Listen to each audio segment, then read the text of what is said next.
Shalom, perkenalkan nama saya Meridan Alus Penjanahor dari Prodi Perpustakaan dan Sains Informasi. Nah, di sini saya akan menjelaskan terkait dengan materi SPAK. Masalah manusia yang pertama, ketidakpastian. Yang kedua, ketidakmampuan. Yang ketiga, kekecewaan bahkan frustasi yang mendalam atau penderitaan lahir dan batin. Tapi, yang pertama, manusia jatuh ke dalam dosa. Yang kedua, manusia memilih untuk tidak kuat kepada Allah. Yang ketiga, manusia diusir dari Taman Eden. Keempat, terputus hubungan antara Allah dengan manusia. Dalam Kejadian 3 ayat 9, tetapi Tuhan Allah memanggil manusia itu dan berfirman kepadanya, di manakah engkau? Artinya adalah posisi di dalam atau di luar dia atau Tuhan gitu. Di dalam dia selamat dan di luar dia akan binasa. Dalam Roma 3 ayat 23, karena semua orang telah berbuat dosa dan telah kehilangan kemuliaan Allah. Dalam Roma 5 ayat 12, sebab itu sama seperti dosa telah masuk ke dalam dunia oleh satu orang, dan oleh dosa itu juga masuk, dan demikianlah maut itu telah menjalar kepada semua orang karena semua orang telah berbuat dosa. Keselamatan adalah anugerah dan kasih karunia. Dalam Wahyu 3 ayat 20, lihat, aku berdiri di muka pintu dan mengetahui jikalau ada orang yang mendengar suaraku dan membukakan pintu, aku akan masuk mendapatkannya dan aku makan bersama-sama dengan dia dan ia bersama-sama dengan aku. Jadi akuilah dosa dan berdoalah, terima Yesus dalam hatimu. Manusia berusaha mencari Allah dengan caranya. Dalam Galatia 3 ayat 13, Kristus telah menebus kita dari bentuk kutuk hukum Taurat dengan jalan menjadi kutuk karena kita. Sebab ada tertulis, terkutuklah orang digantung pada kayu salib. Dalam 1 Petrus 2 ayat 24, ia sendiri telah memikul dosa kita di dalam tubuhnya di kayu salib, supaya kita yang telah mati terhadap dosa hidup untuk kebenaran. Oleh bilur-bilurnya kamu telah sembuh. Dalam 2 Korintus 5 ayat 21, dia yang tidak mengenal dosa telah dibuatnya menjadi dosa karena kita, supaya dalam kita dibenarkan oleh Allah.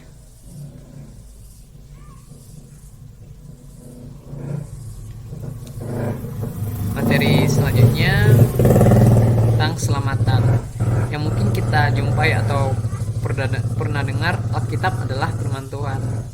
Nah, Tuhan berbicara langsung kepada manusia. Ditulis dalam kurun waktu 1600 tahun. Alkitab kitab pertama Perjanjian Lama sekitar tahun 1500 sebelum Masehi. Alkitab kitab terakhir Perjanjian Baru ditulis sekitar tahun 100 Masehi. Dan Alkitab itu saling berkaitan antara Perjanjian Lama dan Perjanjian Baru.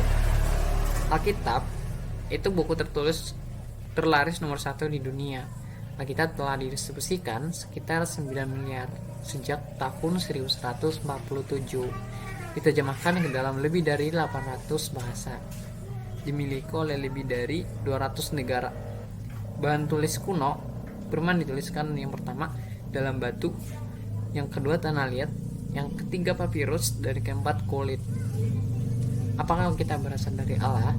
Alkitab ditulis lebih kurang 1600 tahun yang lalu.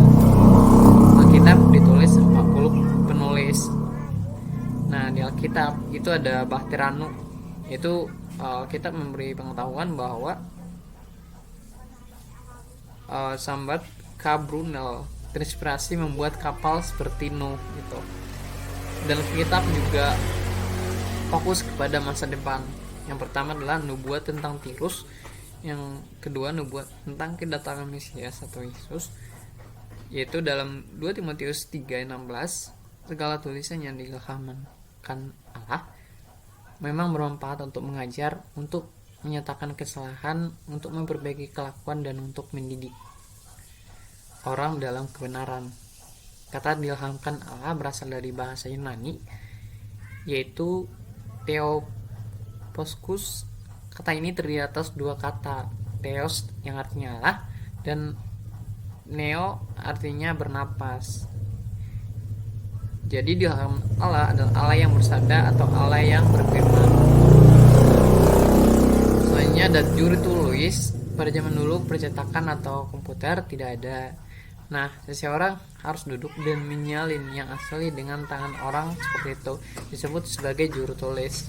Mereka mengajarkan sangat serius karena kesalahan sekecil apapun bisa membuat perbedaan besar. Misalnya, anggaplah seorang membeli sebidang tanah untuk 20 keping emas.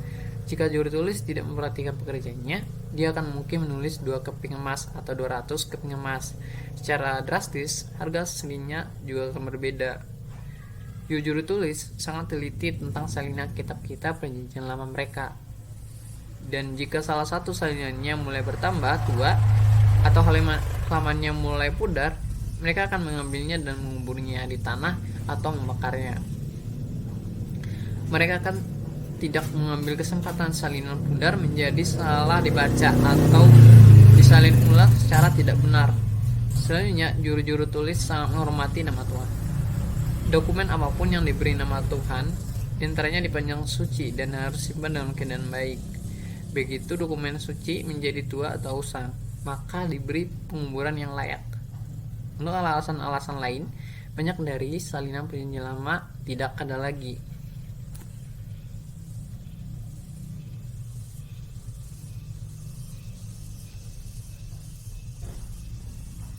Selanjutnya, materi selanjutnya, bagaimana seharusnya kehidupan seorang Kristen di tengah-tengah kehidupan masyarakat yang heterogen.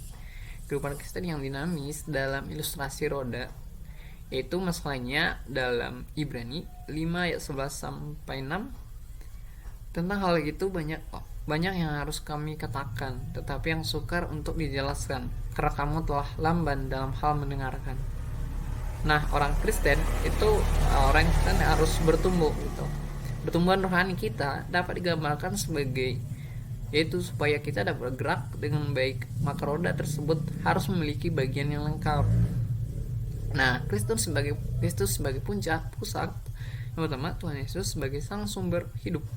Kedua, Yesus Kristus sebagai pusat poros kehidupan. Ketiga, di luar Tuhan kita tidak dapat berbuat apa-apa. Dalam ilustrasi roda itu ada jari-jari. Nah, implementasi dari jari-jari itu yang pertama, bertekun dalam doa. Yang kedua, adakan waktu doa pribadi atau kelompok, bukan sekedar doa rutin. Ketiga, berpuasa. Yang keempat, memiliki buku doa. Kelima, memiliki pemahaman yang benar. Yang keenam, berikan pemahaman yang benar tentang dan kepada orang lain. Dan tekankan betapa pentingnya berdoa. Nah, jari-jari yang kedua itu ada firman Tuhan. Firman Tuhan juga digambarkan sebagai jari-jari vertikal atau hubungan dengan Tuhan. Mengapa firman Allah penting? Firman Tuhan adalah penguatan utama dalam hidup. Firman Tuhan menumbuhkan pengenalan kepada Tuhan, agar doktrin dan ajaran bertumbuh dengan sehat, agar firman Tuhan menjadi lebih nyata untuk diterapkan. Implementasinya, yang pertama saat teduh, yang kedua belajar kita secara mandiri, yang ketiga firman Alkitab dalam kelompok PA, baik KTB dan juga kelompok sel. Yang keempat ada belajar kita secara formal. Jari yang ketiga itu persekutuan. Nah, persekutuan dengan orang-orang percaya yang digambarkan sebagai jari-jari horizontal atau hubungan dengan manusia. Persekutuan penting, yaitu yang pertama, manusia secara alami membutuhkan manusia. Yang kedua, Allah menghargai persekutuan. Yang ketiga, sama persekutuan atau harga dan jemaat, kita dapat belajar dan mempraktikkan firman Tuhan. Yang keempat, jangan menjauhkan diri. Kelima, saling memperhatikan dan saling mendorong dalam pekerjaan baik. Yang selanjutnya, saling menasihati menjelang hari Tuhan yang semakin mendekat. Terakhir itu perhatikan kasih Kristus sebagai penginjil. Jari keempat atau bersaksi, yaitu kesaksian sebagai hubungan yang horizontal atau hubungan dengan manusia. Penting bersaksi, yang pertama adalah panggilan perintah Tuhan. Yang kedua, dengan bersaksi kita dapat kuat atau menumbuhkan motivasi. Nah, implementasinya, yang pertama, berdoa dan memberi sokongan kepada utusan Tuhan. Kedua, bersaksi dengan afirmasi atau kesaksian hidup. Yang ketiga, kembangan kehidupan yang bersaksi. Objek kesaksian itu keluarga dan warga gereja. Dari ilustrasi roda, roda harus berjalan. Lisan yang dinamis terus berkembang. Jika berjalan, yang terlihat adalah pusat kristal atau jari-jari tidak terlihat.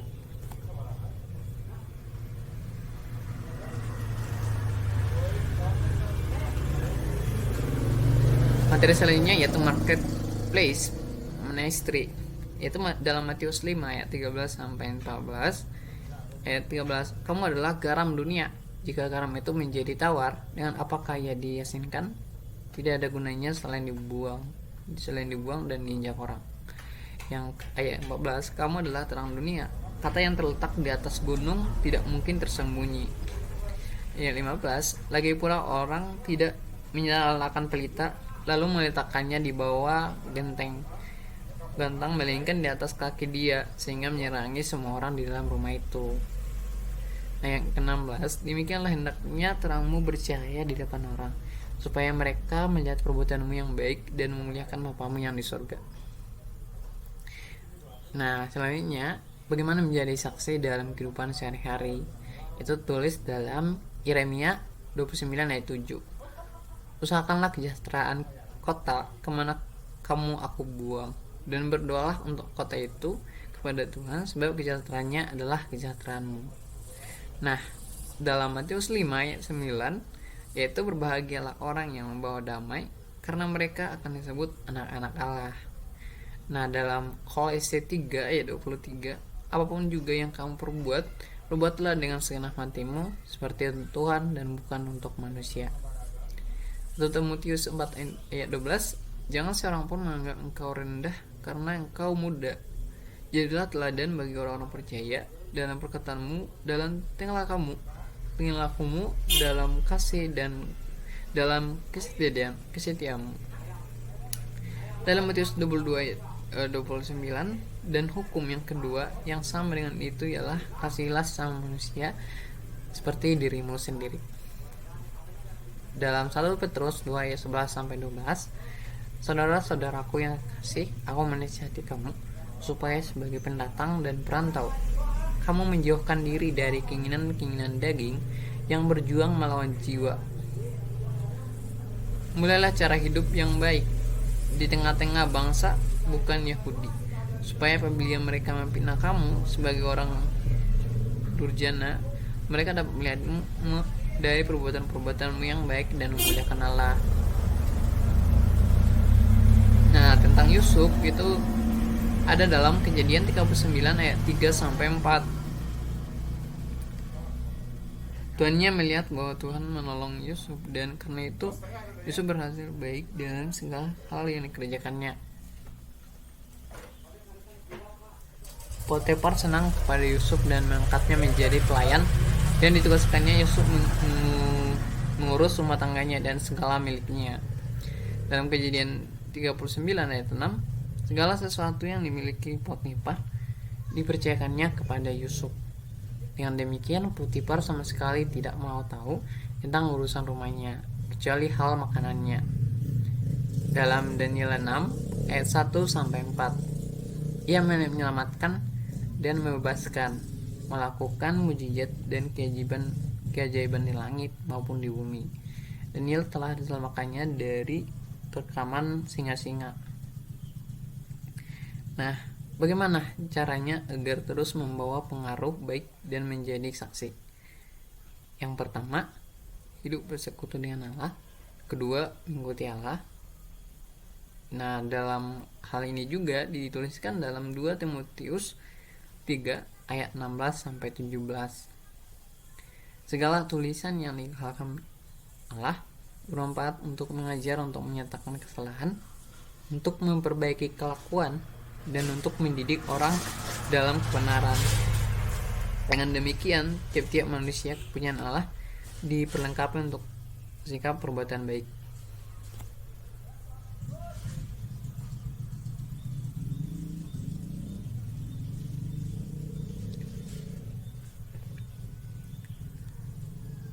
Materi selanjutnya ada di Bible on Leadership kejujuran dan integritas. Kejujuran dan integritas itu yang pertama, orang akan mengikuti pemimpin yang menurut mereka pemimpinnya jujur dan berintegritas, seperti Nabi Nuh, Lot, Musa, dan lain-lain. Nah, seorang pemimpin juga tidak akan dipandang bila pemimpin tersebut tidak jujur. Yang ketiga, pemimpin mempunyai arah. Yang keempat, ketidakjujuran akan menghasilkan tindakan yang tidak jujur yang lebih besar lagi dan mendapat adanya kesulitan. Contoh dalam kitab yang memiliki integritas yaitu yang pertama ada Zakheus dalam Lukas 19 ayat 8 sampai 10. Tokoh yang kedua ada Ayub 27 ayat 2 sampai 5. Ada tokoh yang tidak memiliki integritas, itu yang pertama Yudas. Nah, baiknya adalah pemimpin menunjukkan melalui perbuatan, tidak hanya dengan kata-kata, karena tindakan merupakan ukuran utama dari sebuah integritas.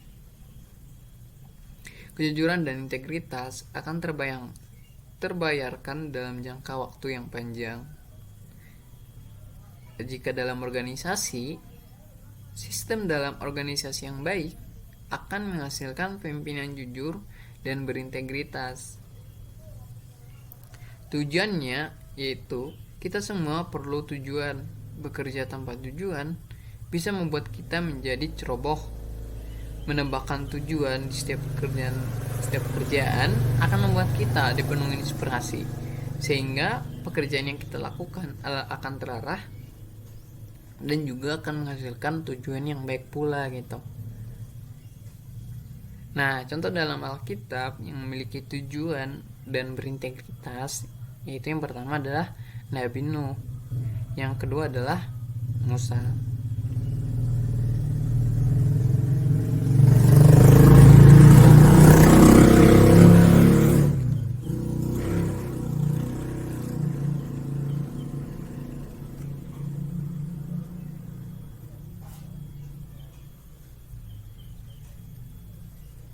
Nah, terkait dengan kehidupan seorang Kristen di tengah-tengah kehidupan masyarakat itu harus bertumbuh gitu, karena pertumbuhan rohani kita dapat gambarkan dengan baik gitu. Karena kan untuk kita bertumbuh ataupun kita mampu gitu menjadi orang Kristen, kita harus belajar banyak hal. Tentunya orang Kristen juga akan memberikan yang terbaik juga gitu dalam kehidupan masyarakat. Dan orang Kristen juga sebenarnya kan di masyarakat yang heterogen gini gimana sih bersikapnya gitu, karena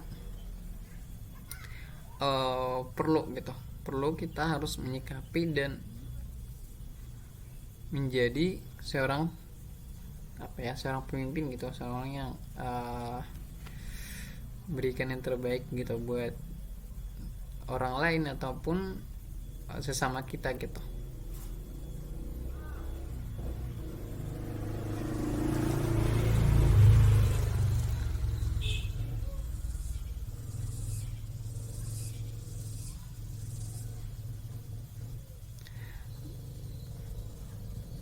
Terkait dengan sikap Kristen khususnya dalam antara gereja dan budaya kan berkaitan dengan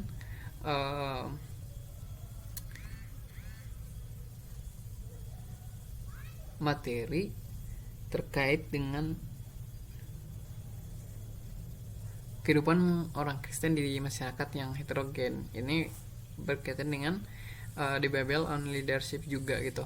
Jadi di sini untuk hubungan yang terjadi nih gitu antara gereja dan budaya adalah satu perhatian yang dimana dahulu dan sekarang itu hubungan antara gereja bukan hanya sebagai model saja, tapi berdasarkan keanekaragaman. Karena kita harus memahami gitu ya bahwa ya gereja itu sama dengan budaya gitu, karena di dalam gereja, khususnya di daerah Eropa atau mungkin di Amerika juga, itu ada beberapa perang yang memperlihatkan bahwa hubungan gereja itu dapat dilihat bagaimana untuk gereja itu membina hubungan yang baik dengan beberapa pihak gitu, untuk berikan hukum kasih dalam Alkitab gitu. Nah, faktor tersebut itu berkaitan dengan gereja dan budaya. Itu yang pertama adalah Kristus bertentangan dengan budaya. Karena untuk sikap Kristus waktu itu kan bertentangan dengan budaya, tapi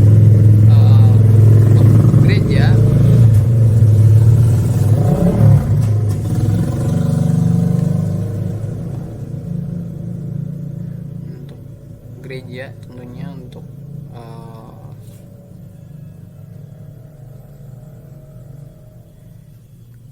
ilustrasi roda, khususnya dalam kepemimpinan gitu ya.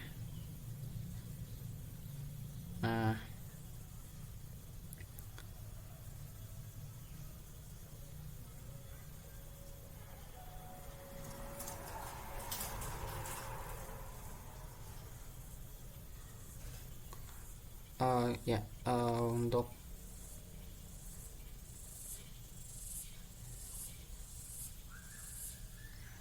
untuk ilustrasi roda ya, mungkin dari berkaitan dengan ini ada ilustrasi roda berkaitan dengan untuk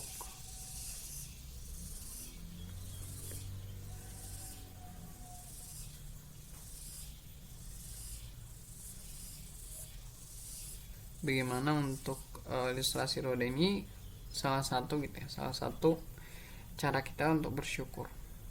Karena Allah itu kan Maha Pengasih dan Maha Penyayang, ya. Karena Allah tahu kita tidak mampu, dan Allah yang Maha Kuasa adalah salah satunya yang sanggup membuat jembatan agar kita bisa sampai kepadanya gitu. Jadi Allah menjelma menjadi manusia. Nah, manusia yang di sini adalah manusia yang sepenuhnya suci tanpa adanya dosa, datang ke dunia ini gitu dengan cara menyerahkan nyawanya untuk menjalani bagi semua orang yang ingin dan mau diselamatkan. Nah,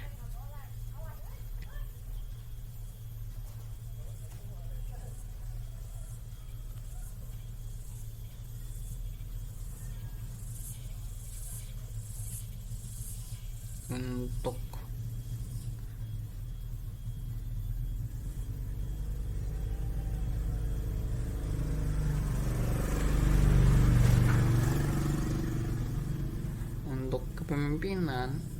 kepemimpinan dari orang Kristen, ntar aku cari dulu ya. Untuk kepemimpinan untuk orang Kristen itu menekankan adanya kasih sesuai dengan ajaran Yesus Kristus. Kasih Yesus Kristus gitu, bahwa kepemimpinan itu dimotivasi oleh kasih. Nah, kasihnya gimana? Kasihnya akan disediakan khusus untuk kita melakukan melayani gitu. Nah, untuk kepemimpinan Kristen itu dimana orang Kristen itu berusaha untuk mengejar Tuhan dan juru selamat, yaitu Yesus Kristus.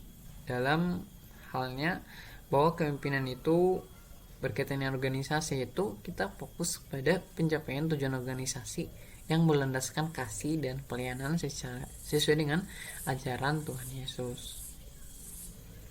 Nah, keistimewaan dari The Bible on Leadership atau terkait dengan kepemimpinan Kristen itu bahwa untuk proses ataupun untuk mencapai tujuan dari kepemimpinan itu yaitu pelayanan kepada sesama gitu, bersama yang didasarkan atau berlandaskan kepada kasih sesuai dengan ajaran Yesus Kristus. Nah, pemimpin Kristen itu memiliki keistimewaan, yaitu untuk menjadi seorang pemimpin Kristen orang itu haruslah seorang Kristen. Nah, seorang Kristen itu orang yang menerima Yesus atau Kristus sebagai juru selamatnya, dan mereka telah mengetahui bahwa mereka, kita sendiri gitu, yang belum mengetahui bahwa kita adalah manusia yang berdosa, dan dosa itu telah memisahkan mereka dari Tuhan. Kita sendiri memisahkan diri dari Tuhan. Nah, untuk selanjutnya juga bahwa kita sadar nih bahwa gaya hidup ataupun harta ataupun pekerjaan hidup kita yang baik itu tidak dapat menyelamatkan kita gitu. Jadi jalan kita ya Tuhan gitu. Nah, khususnya gitu ya, umumnya untuk orang-orang Kristen itu menaruh harapan kepada Kristus, yaitu Allah yang menjadi manusia yang mati untuk menebus dosa manusia gitu, atau orang-orang Kristen. Nah, hal ini bahwa orang Kristen itu orang yang asli dan asli atau otentik. Kenapa? Karena mereka telah terlahir kembali, dalam artian mereka mengalami kelahiran spiritual gitu. Jadi intinya kayak lahir baru gitu ya, dari sikap yang lama ataupun yang salah itu menjadi ke jalan-jalan yang benar gitu. Jadi ada lahir baru gitu. Nah, untuk seorang pemimpin khususnya dalam memimpin orang-orang Kristen itu orang yang menjadi seorang pengikut Kristus, orang-orang yang mengambil langkah untuk mengikuti Kristus, dan mereka beriman, dan mereka harus menempatkan dirinya di bawah ketuhanan Kristus. Nah, hal ini juga didukung bahwa di dalam Roma 6 ayat 13, dan janganlah kamu menyerahkan anggota-anggota tubuhmu kepada dosa untuk dipakai sebagai senjata kelaliman, tapi serahkanlah dirimu kepada Allah sebagai orang-orang yang dahulu mati tetapi yang sekarang hidup. Dan serahkanlah anggota-anggota tubuhmu kepada Allah dan menjadi senjata-senjata kebenaran. Nah, artinya ini adalah sebuah perintah bahwa kebenaran itu harus dimiliki oleh orang-orang percaya yang tidak menjadi orang yang hanya orang yang kedosa gitu, orang yang hamba-hamba dosa gitu, tapi itu dia harus percaya kepada Yesus.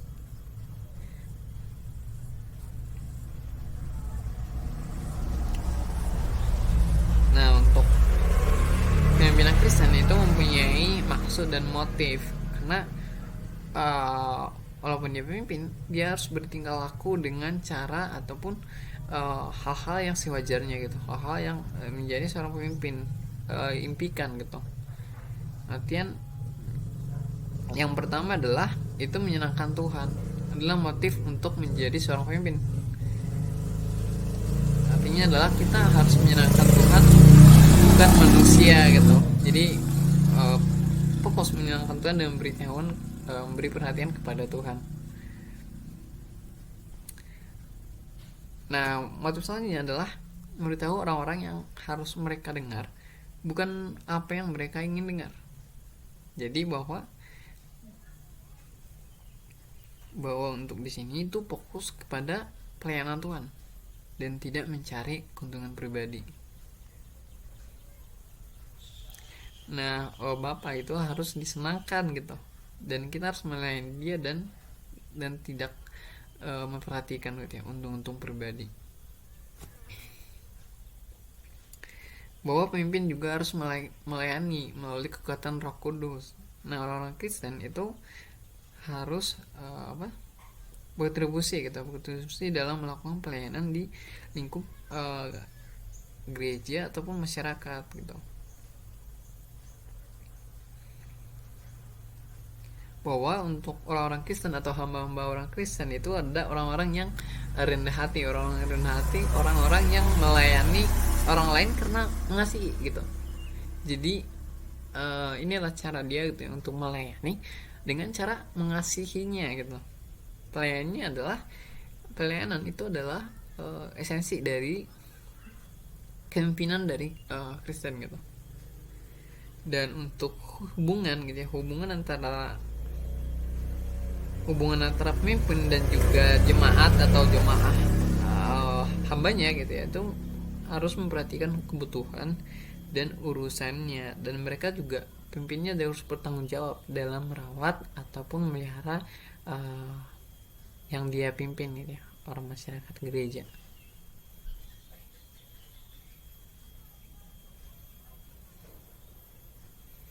Untuk karunia kepemimpinan itu luar biasa ya di berbagai bidang. Jadi untuk pemimpin Kristen itu memiliki karunia kepemimpinan yang natural dan spiritual, karena untuk menjadi seorang pemimpin khususnya di orang-orang Kristen itu harus berdasarkan dari apa yang dikehendaki oleh Tuhan. Mungkin segitu dari rangkuman dari SPAK. Terima kasih. Shalom.